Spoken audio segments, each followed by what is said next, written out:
Estamos en Rivington, Bolton, a unos 50 minutos de Liverpool. Vamos a ver un castillo que es una réplica del antiguo castillo de Liverpool, que estaría donde está Liverpool One ahora.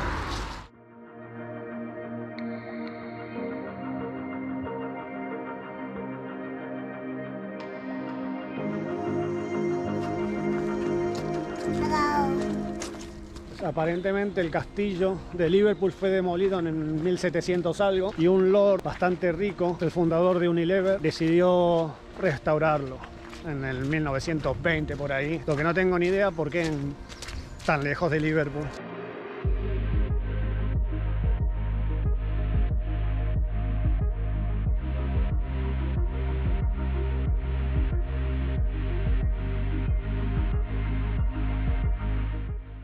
Esta es una reserva de agua que en los mapas parece bastante más pequeñita. Como vemos es bastante más grande. No sabemos si se puede remar o nadar, seguro que no, porque hay un cartel ahí que pone que no.